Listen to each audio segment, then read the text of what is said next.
सभी छात्रों को मेरा नमस्कार। मैं दामोदर शर्मा, जो आपके लिए नियमित रूप से कुछ हिंदी के व्याकरण के पाठ्य पुस्तक के इस प्रकार के बिंदु लेकर के आता रहता हूं। आज इन बिंदुओं के अलावा कुछ अन्य हट करके कुछ बिंदु लेके आया हूं, तो आप उस बिंदु को समझिए। बहुत ही महत्वपूर्ण बिंदु है और निश्चित रूप से आपके लिए बहुत उपयोगी रहेगा। तो देखिए बच्चों, क्या होता है कि हम अपने सामर्थ्य अनुसार सभी बच्चे परीक्षा की तैयारी करते हैं, बहुत प्रयास करते हैं और सबकी अभिलाषा रहती है हमारे अच्छे अंक आए। अच्छे अंक आने के लिए हम निरंतर मेहनत करते हैं, लेकिन जब परिणाम आता है और अंक हमारे कम दिखते हैं तो हमको बड़ी निराशा होती है कि ऐसा क्यों हुआ। हम तो सब कुछ याद किया, हमने हर बात हमको याद थी, फिर भी अंक कम क्यों आए। इस तरह के प्रश्न आना स्वाभाविक है, आते हैं, आने भी चाहिए। लेकिन इन प्रश्नों की अपेक्षा अगर इसके पीछे हम ये जानने का प्रयास करें कुछ कदम हट करके कि क्या कमी रह गई मेरे उत्तरों में, मैं और क्या अच्छा कर सकता था कि मेरे नंबर अच्छे आ जाए, तो उसी की बात हम इस वीडियो में करेंगे। तो देखिए कि हम पढ़ाई करें, पढ़ाई के साथ साथ एक चीज और महत्वपूर्ण है, वह होती है कि हमारी लेख अच्छी हो, लेख अच्छा हो, अर्थात सुलेख हो, सुलेख में लिखे हो। अब सुलेख में तो आप सभी अपना प्रयास अच्छा ही करते हैं, कोई भी नहीं चाहता कि मैं गलत लिखूं, सब सही लिखना चाहते हैं और अच्छी राइटिंग लिखना चाहते हैं, फिर भी वो नहीं हो पाती। और हमसे लिखना भी आता है, ऐसा नहीं है कि हमसे लिखना नहीं आता अच्छी राइटिंग में, सबसे लिखना आता है। और सबसे लिखने आने के बावजूद भी हम फिर गलत लेख क्यों हो जाता है, खराब राइटिंग क्यों हो जाती है, उसके पीछे कारण रहता है कहीं न कहीं हमारी लापरवाही, कहीं न कहीं हमारी लापरवाही उसके पीछे कारण रह जाती है। तो लापरवाही क्या है, अच्छा लेख कैसे सुधारें हम, अच्छा लेख कैसे करें, क्या प्रयास हमको करना चाहिए, वो सब बिंदुओं पर मैं एक एक बिंदुवार वर्णन करूंगा। पहला बिंदु आता है कि हमको एक तो पंक्ति सीधी, हमेशा सीधी पंक्ति के संदर्भ में चर्चा भी विस्तार से करूंगा इन बिंदुओं पर। दूसरा आता है शब्दों की बनावट, पंक्ति सीधी व सही गोले, ये हमको बनाना चाहिए, शब्दों की बनावट हमसे आनी चाहिए। और तीसरी बात है शब्दों की बनावट, अब कैसे बनाएंगे वो मैं बताऊंगा अभी, और बहुत ही सहज तरीके से बताऊंगा। शब्दों की बनावट, शब्दों की बनावट के पश्चात छायादार सिरो रेखा, छायादार सिरो रेखा, इसके पश्चात शब्दों में पर्याप्त अंतर, और आता है अंत में आता है निरंतर अभ्यास। अब हमारे समक्ष कुछ नहीं करना, हमको लेख सुधारने के लिए कुछ नहीं करना, हम जैसे पढ़ाई कर रहे हैं करते रहेंगे, बहुत मेहनत करेंगे हम और आसान रूप परिणाम लाएंगे। हमको केवल 24 घंटे में से मात्र 10 मिनट इस सुलेख को देने हैं। अब 10 मिनट कैसे देने हैं, सुलेख का मतलब एक पेज उतार दिया, किससे कहा कि एक पेज सुलेख करो, कर दिया उसने तुरंत, उससे कोई सुधार होने वाला नहीं है।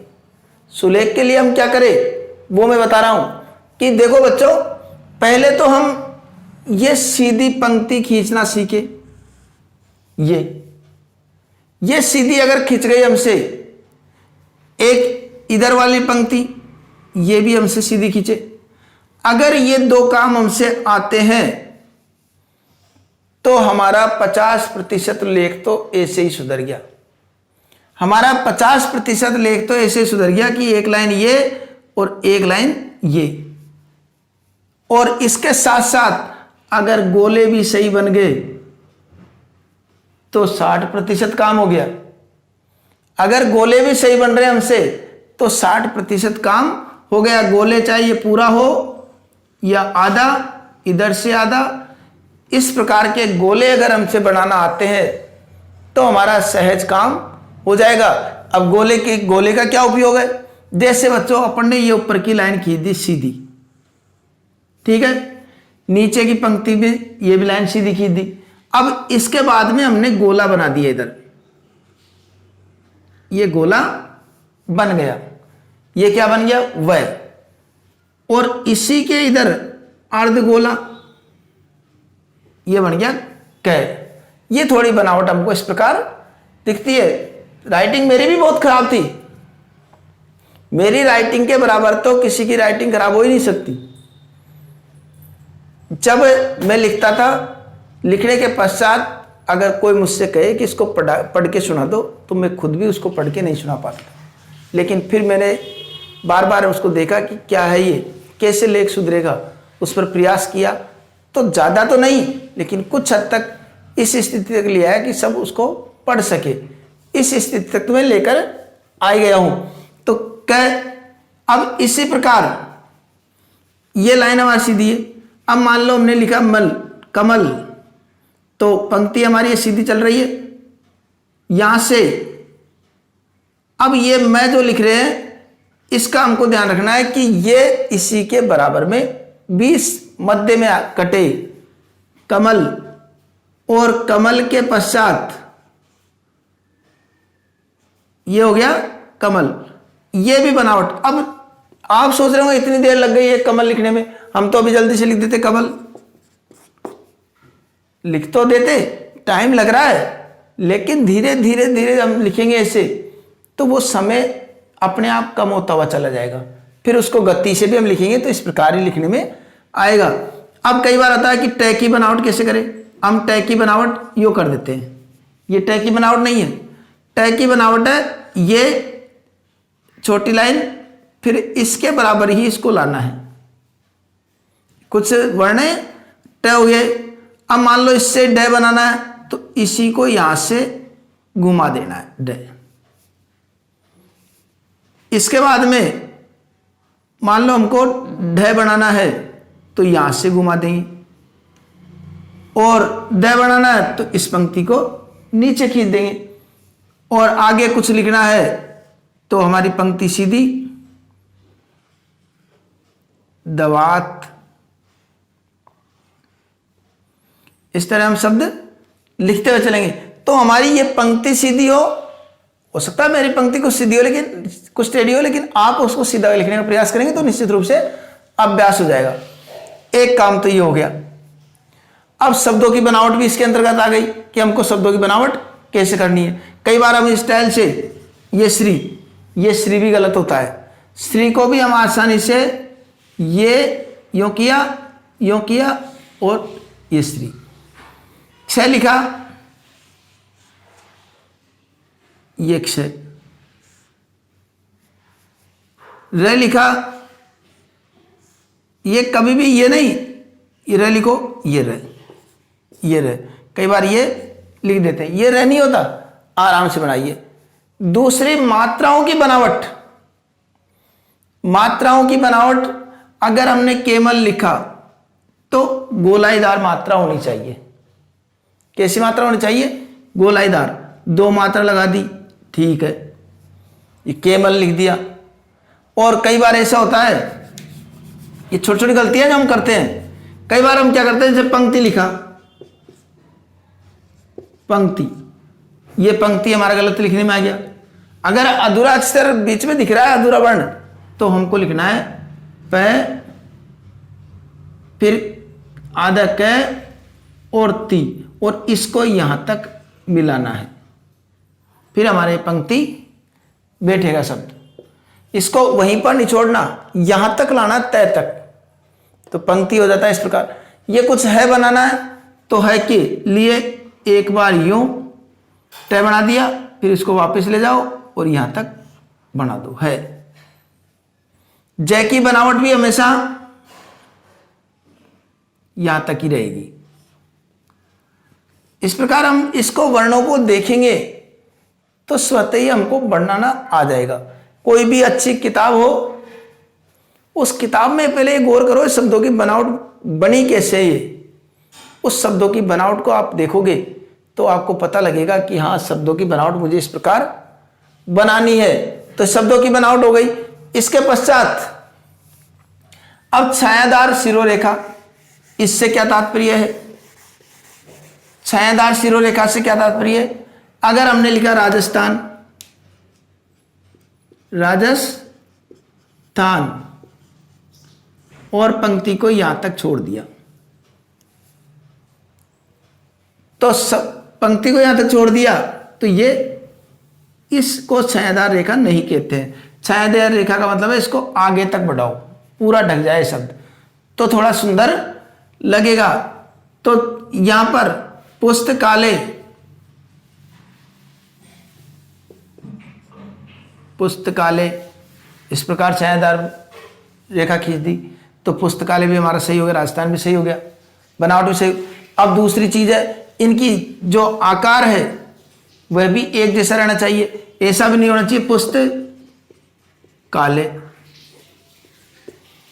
ये भी गलत, बड़ा अक्षर फिर छोटे छोटे होते जा रहे हैं। समान अक्षर होने चाहिए, ये समान वर्ण होंगे तो लेख भी कुछ अच्छा लगेगा।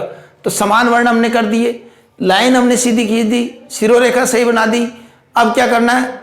अब करना है हमको पर्याप्त अंतर। पर्याप्त अंतर के लिए क्या करेंगे हम कि यहां पर राजस्थान, राजस्थान की राजधानी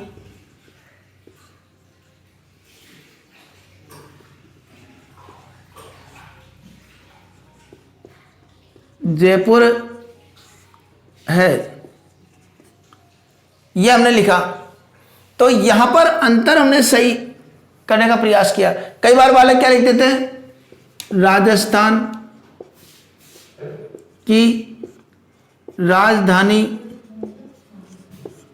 जल्दबाजी में जयपुर है, अंतर पर्याप्त नहीं, शब्दों की बनावट सही नहीं और हमारे लेख खराब हो जाता है, तो उसका प्रभाव वो परीक्षक पर नहीं डाल पाता है। इसलिए ये भी हमारे अंदर होना चाहिए, शब्दों की बनावट भी सही होनी चाहिए। शब्दों की बनावट हमारी सही हो गई, लेकिन यह सब कार्य होगा निरंतर अभ्यास से।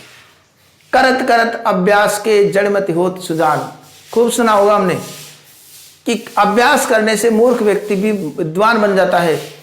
तो यहां पर निरंतर हम अभ्यास करेंगे। रोज की 5 पंक्ति भी अगर लिखेंगे हम, रोज की 5 पंक्ति भी अगर लिख रहे हैं हम, तो सोचो महीने 2 महीने में हमारा लेख इतना अच्छा हो जाएगा और गति भी अपने आप आ जाएगी और कुछ भी हमको समय खर्च नहीं करना पड़ा। रोज के 10 मिनट, जो चीज हमारे इतने नंबर दिला रही है उस चीज के लिए हम 10 मिनट नहीं निकाल सकते? खूब निकाल सकते हैं, खूब पढ़ सकते हैं, अच्छे लेख लिख सकते हैं और सुंदर अपने अक्षरों को बना सकते हैं। कई बार तो ऐसा भी देखा मैंने कि सुंदर अक्षर है, अक्षरों की बनावट बहुत अच्छी है, परीक्षक उसको देखता है, इतना प्रभावित हो जाता है कि वो कई बार तो इस बात पे गौर ही नहीं करता उत्तर सही है गलत है। वो सोचता है इतना अच्छा लिखा है तो इतना अच्छा लिखा है तो सही नंबर दे देते हैं, और उत्तर सही हो गया मान लो उसमें और लेख सही है तो वो कहते हैं ना काटते नंबर, कुछ नहीं काटेंगे। अगर 3 नंबर का प्रश्न है तो 3 में से 3 अंक उसको मिलने ही है, वो बिल्कुल नहीं काट सकते, ये उसकी खासियत रहती है। ठीक है ना? तो इस प्रकार के बिंदुओं पर चर्चा करके और हम अपना लेख सुधार सकते हैं। शब्दों की बनावट भी सही, सीधी रेखा, पंक्ति, गोले, छायादार शिरोरेखा, ये सब चीजों का हमको ध्यान रखना है। इसलिए मैंने इस बिंदु पर इसको विशेष मानते हुए, विशेष महत्वपूर्ण मानते हुए पहले इस बिंदु पर वीडियो बनाना आवश्यक जाना। ठीक है? आगे और भी इसी प्रकार की कोई जो महत्वपूर्ण जानकारी होंगी उसको मैं आपके समक्ष समय समय पर लेकर आता रहूंगा। इसलिए आप निरंतर इस चैनल से जुड़े रहिए और अभी तक अगर आपने सब्सक्राइब नहीं किया हो तो कर लीजिए। अगले वीडियो में पुनः आपसे मुलाकात होगी, तब तक के लिए